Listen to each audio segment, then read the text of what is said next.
comment ça se lit.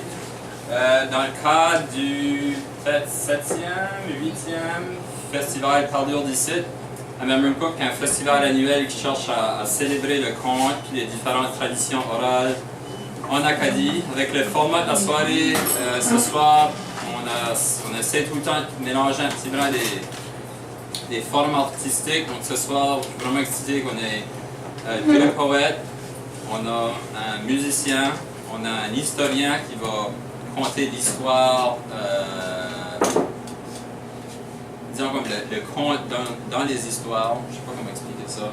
Puis on a aussi, disons, le conte visuel, un artiste, Pat McFarlane, qui a fait 3 œuvres exprès pour ce soir. Ça va faire un genre de mini arrière-plan pour les artistes. Non, c'est ça, je veux juste vous souhaiter la bienvenue. Je veux vous remercier d'avoir venu ici ce soir. Je veux remercier aussi les artistes et les musiciens qui sont ici ce soir. Je devrais aussi dire qu'on a 2 musiciens parce qu'on a Maurice qui va accompagner Rita sur le piano. Donc, ouais, juste un gros merci à vous tous d'être ici aujourd'hui. Si vous avez soif, on a des choses à boire. Si vous avez faim, je pense qu'on va aussi avoir des choses à grignoter plus tard. Si vous êtes vraiment particulier, on a aussi comme des avocats et de la céleri.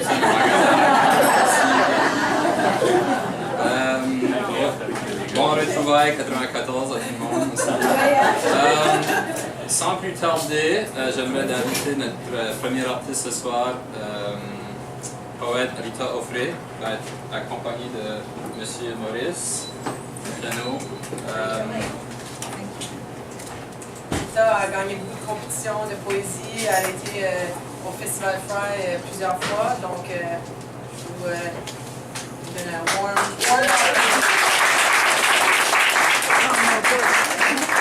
Moi aussi, je voudrais remercier tout le monde qui est venu ici ce soir, mais surtout les organisateurs pour avoir inclus la poésie dans leur célébration. Puis ça m'a fait comme vérifier un peu, j'ai pensé aux troubadours. Puis eux autres, ils étaient en existence au 12e puis 13e siècle. Puis ils parlaient dans la langue de Hoc, oui, la langue d'Hoc. Puis ça, c'était des dialectes, c'était tous des dialectes.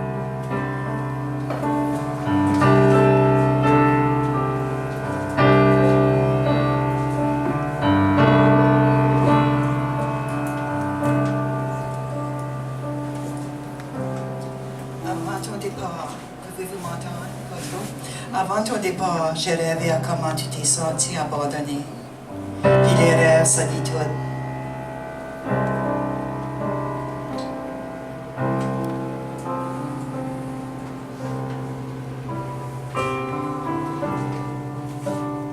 L'authenticité sur la scène, c'est ça qui est le plus important. Puis il faut communiquer avec tous ces sons et tous ces accents. Puis c'est ça l'interdisciplinarité de la vie, quoi.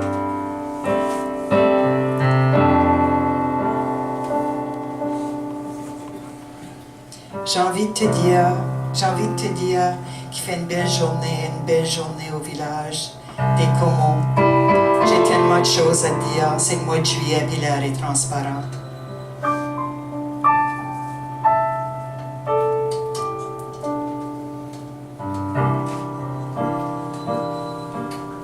Je suis assise sur une terrasse café où je déguste un latte comme celui que tu m'as offert il y a 5 ans. Puis c'est juste pour te dire que tu me manques. Puis une fois, quand je souffrais, puis que je souffrais beaucoup, tu as été le seul à venir à mon aide. Puis ça, je voulais te le dire.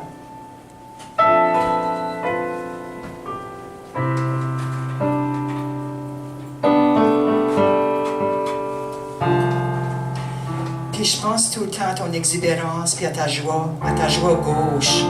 Puis je m'enrichis de ton cœur, puis toi tu as un cœur d'oiseau.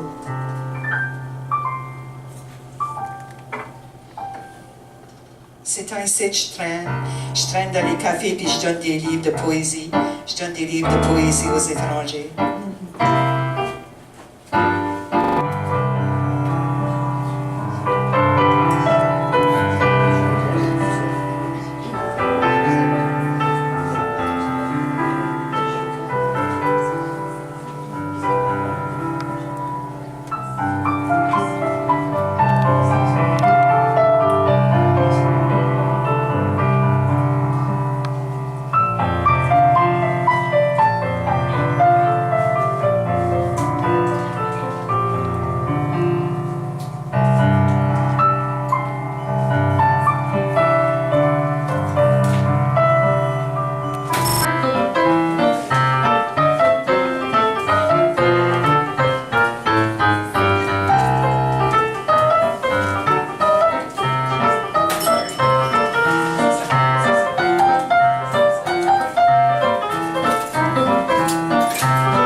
Merci Guy pour la belle introduction.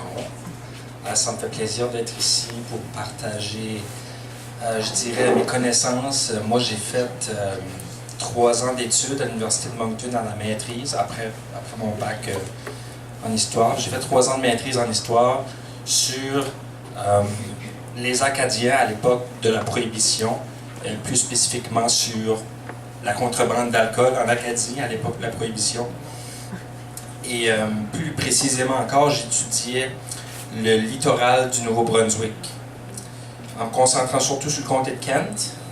C'est là qu'était vraiment la capitale. Hein?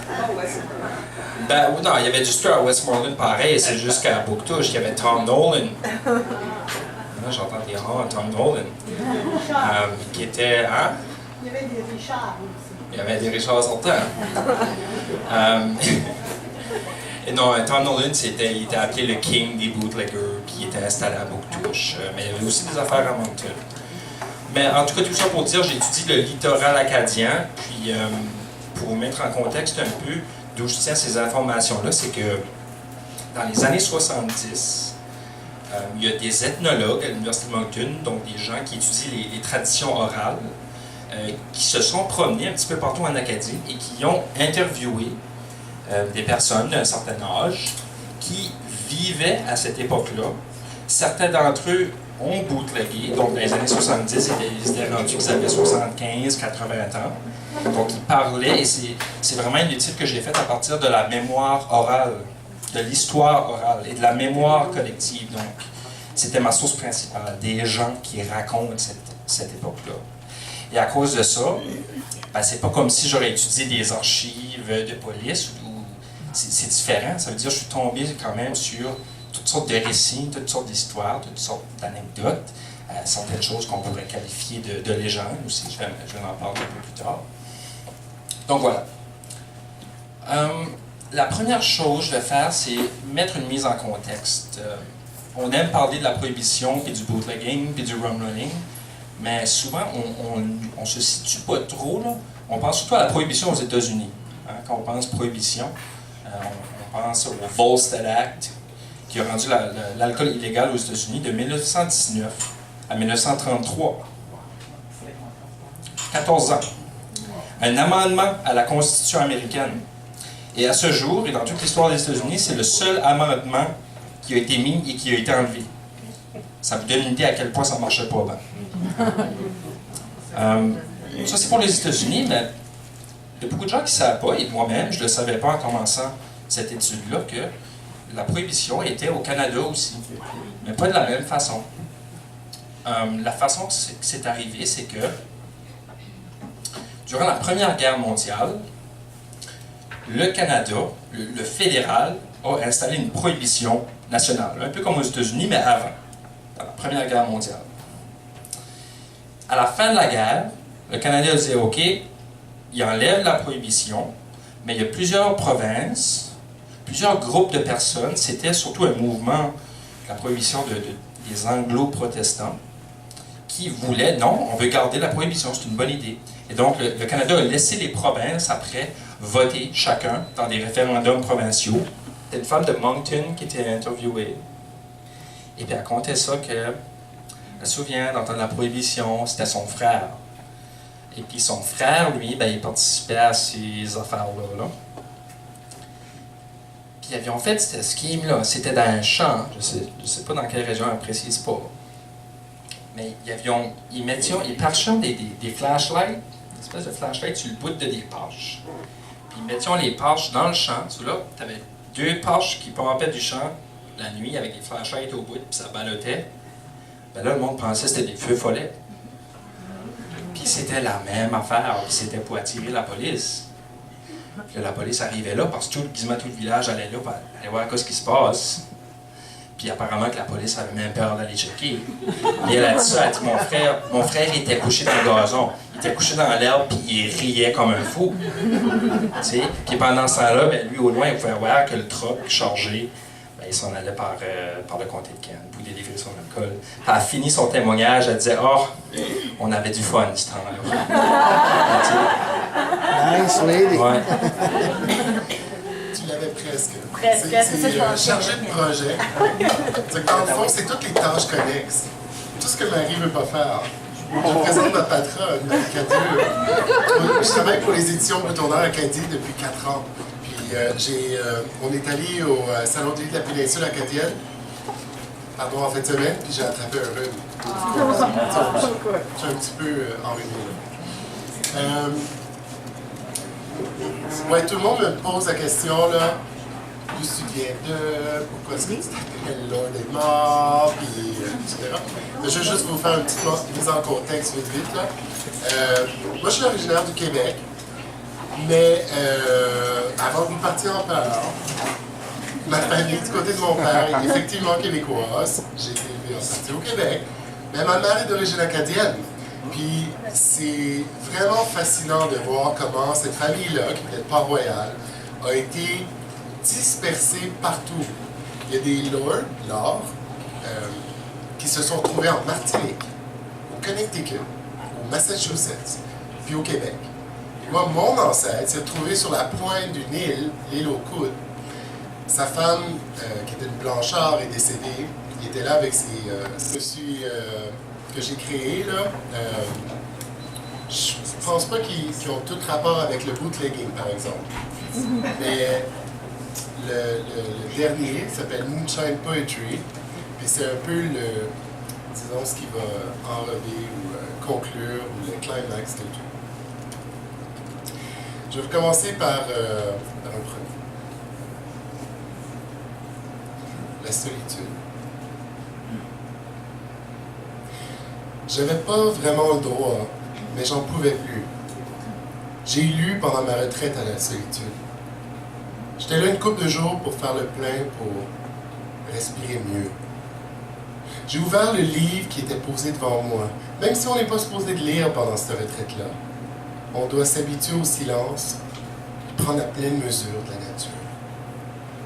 Mais au bout de plusieurs heures ou de quelques minutes, quelques jours, en tout cas c'était le matin, j'ai flanché. J'ai ouvert le livre et j'ai lu à plein. Les yeux mouillés tellement ça faisait du bien. Les pages se tournaient toutes seules, je m'évadais dans de grands livres devant moi. Toutes les feuilles aux arbres étaient couvertes de mots. C'était beau. Et le ciel était comme une reliure qui craquait pendant ma lecture. Tout était relié, tout était lié. Les jets bleus faisaient des phrases. Chaque arbre était un chapitre. Chaque sentier une nouvelle section. Je dévorais les histoires qui pendaient autour de moi.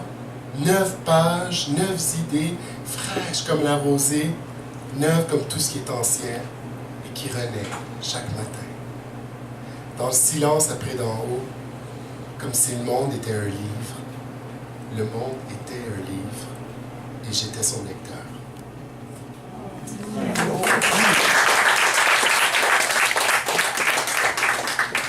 Beaucoup, les Honeycrisp. Ils sont trop chers. Tous les fois que je viens ici, ça me coûte tout le temps trop cher. C'est les Honeycrisp. Je disais, j'ai dit, ah!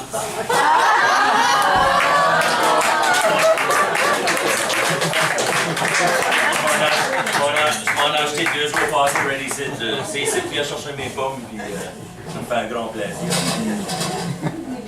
Ben moi, c'est mardi. Maintenant, je me prépare pour... Ma mère m'appelle Martin. C'est beau, non? Merci. Mais toi, qu'est-ce que tu préfères comme nom? Martin. Ok, Martin. Ouais, je trouve Marty, c'est vraiment moins personnel. C'est, je veux dire, moins intime. Non, je viens de Moncton. Mais j'ai écrit tout mon album en même Ronco. Dans mon truck. Avec mes 2 chiennes à Beaumont. Puis,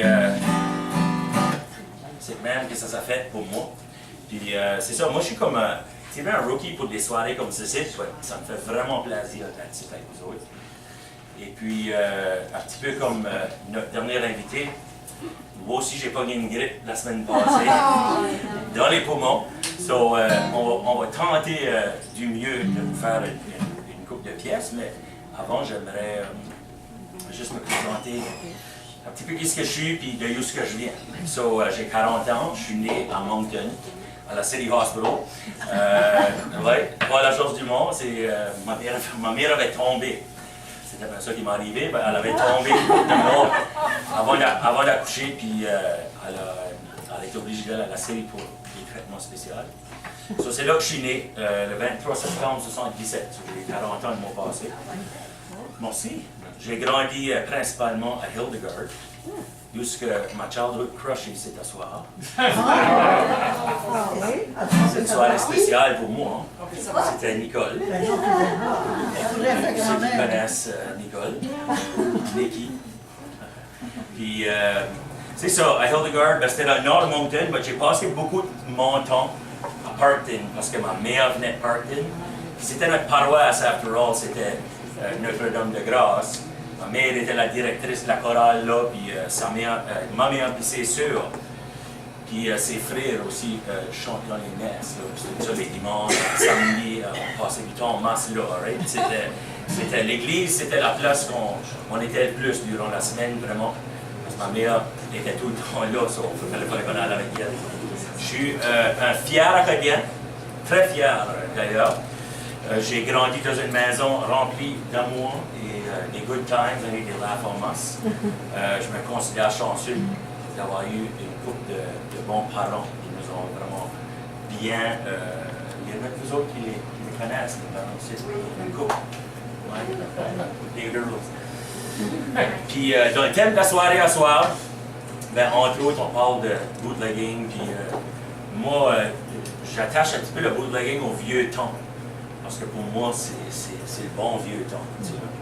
Puis j'ai écrit une couple de petites affaires pour me rappeler, pour vous parler d'une couple de choses. Mais dans le bon vieux temps, j'aimerais vraiment y retourner. Juste pour voir les façons et les coutumes. Certains diront que dans le bon vieux temps, il n'y avait pas grand-chose. Pas grand-chose, bien sûr, pas comparé aujourd'hui, anyway. Avec la technologie, les reality TV, les CNN, les ICC et les ISA. After all, je pense qu'on pourrait dire que le bon vieux temps, on se trouvait bien. Dans le bon vieux temps, il y avait des grandes familles. Il y avait l'église le dimanche, 4e bon en avant, ou sur une bad day, on était dans le prime. Il y avait du homemade bread, il y avait des pâtés, des poutines. Des poutines. Hein? Il y avait des soirées paroissiales. Il y avait la catéchèse pour les autres. Puis des bons cookies à la glace de ma grand-mère Eva le dimanche après-midi après la messe. To die for. But, elle n'a jamais pu mettre sa recette sur Pinterest, elle, parce qu'on n'avait pas d'Internet. On n'avait pas de Wi-Fi. Puis, dans ce temps-là, c'était tellement plus authentique de même. Moi, je pense ça. En tout cas, quand je m'assis par là avec mes oncles et mes tantes, c'est même que moi je file des fois. C'est un petit peu plus genuine. Sans les Facebook, sans les Instagram, les LinkedIn, les Snapchat, le Twitter, so Donald Trump peut se moquer de Rocket Man in real time. Ou encore les dating sites, couche ici, couche là, qui se couche avec qui. Il n'y avait même pas de cell phone, let alone des smartphones. Qui se aurait cru qu'un jour on aurait eu tous ces gadgets-là? Par exemple, dans le bon vieux temps, on ne s'ennuyait pas. Les baby boomers ici de soir se souviendront de plusieurs games du temps. Des games comme Blind Man's Bluff. Vous connaissez ça? Pasteur, just plain old blind sans mes lunettes.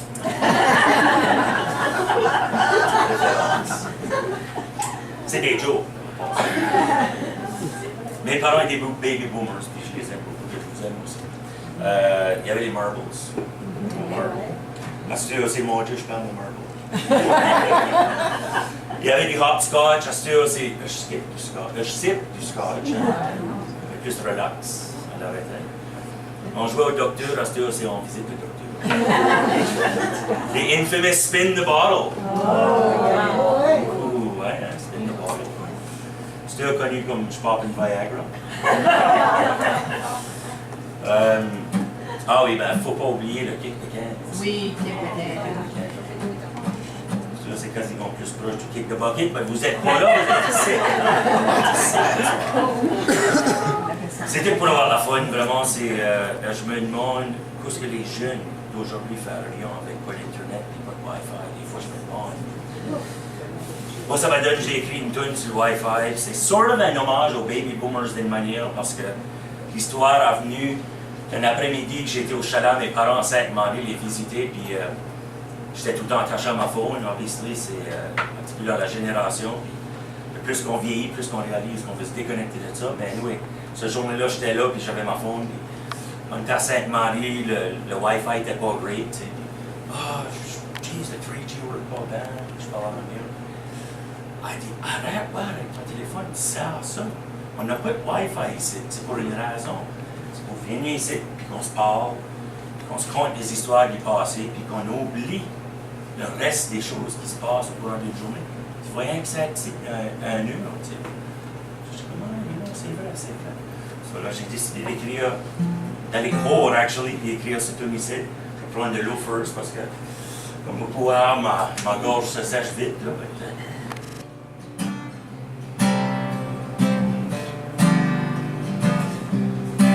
Alright, je vais vous faire chanter Rick ici. Je l'ai pris ça à mauvaise note, c'est pour ça.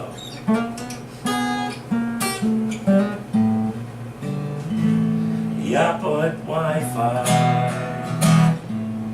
Y'a pas de Wi-Fi. Y'a pas de Wi-Fi, on va bien s'arranger. C'est aussi simple que ça, alright? Y'a pas de Wi-Fi. C'est ça.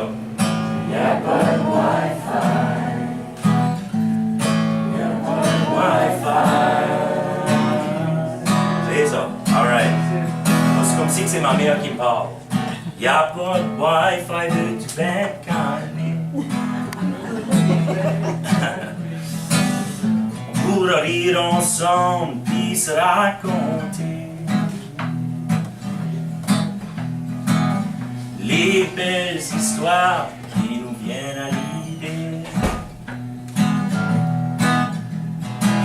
Savoir ta faune, c'est le temps de jaser.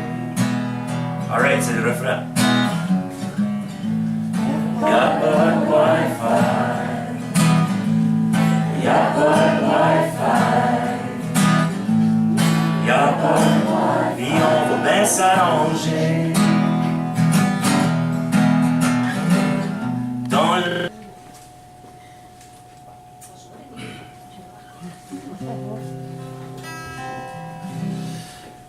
Je vais l'essayer.